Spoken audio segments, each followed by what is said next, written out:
This is Nicole Kidman, and can you tell what's missing?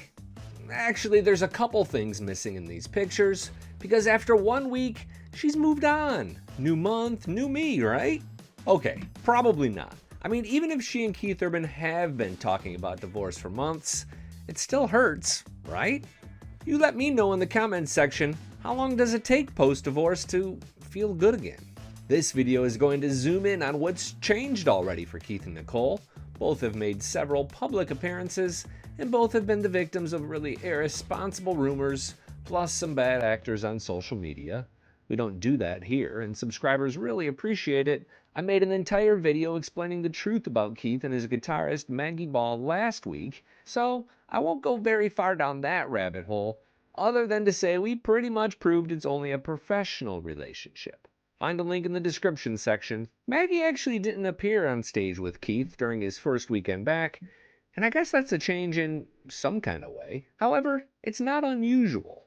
A look at her Instagram page shows that she's got her own very busy touring schedule, and a look at Keith Urban concert archives shows that multi-instrumentalist Natalie Stovall plays as many or more shows with Keith as Maggie. Plus, I think Maggie has a boyfriend, and Keith has historically preferred really tall blondes like Nicole and model Nikki Taylor. I said I wasn't gonna go down this rabbit hole, but yet, here I am. One big change Keith did make immediately is he cut The Fighter from his set, and I do believe this was in response to the unfortunate attention the song received from that Maggie Baugh video that I just showed you. The song's a duet with Carrie Underwood, but it was partially inspired by Nicole. So, even though Keith has played with the lyrics dozens of times, and he's promised a bunch of people, including Carrie Underwood, that he'd be their fighter, it became a source of negative attention. I hope he brings it back in 2026, but we'll see. He did make one other lyrical change that people are kind of freaking out about. Take a listen. Take your space and your stupid bullshit reasons. You'll Think of Me is the song that he's singing at this October 4th show in Virginia, and the comments are sort of split on if he always sings the song with so much vengeance. I actually think I have heard him say stupid BS reasons, but this next part's new to me. I hope you look at the three that if I'm here when you toss it to the you can't sleep and you wish to God you hadn't treated it as a way. I gotta hear that again. I hope you look at the three that if I'm here when you toss it to the you can't sleep and you wish to God you hadn't treated it as a way. If you can translate that, I owe you a beer.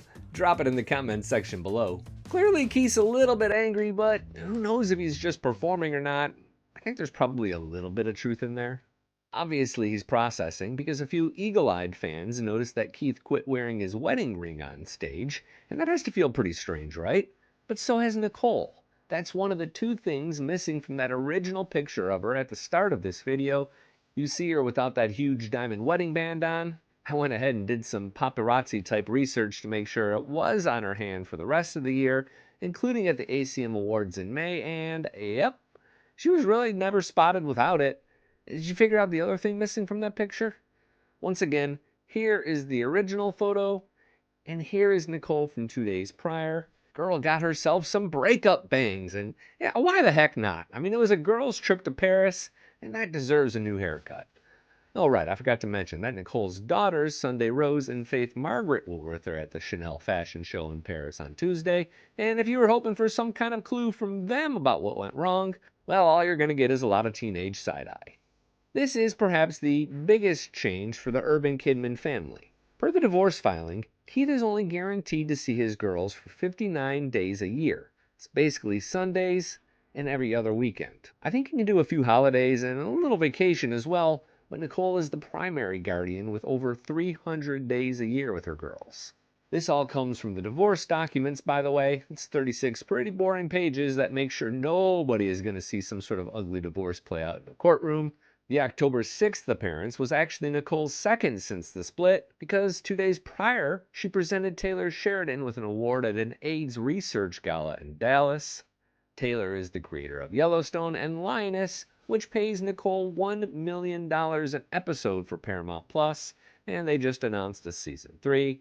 That's the final big change, but Nicole is going to be working her butt off through this grief with shows like Lioness and another called Discretion that's set for Paramount Plus. As for Keith, His tour wraps up October 17th in Nashville. I'm Billy Dukes, your Taste of Country. Thanks for watching, and thanks for subscribing.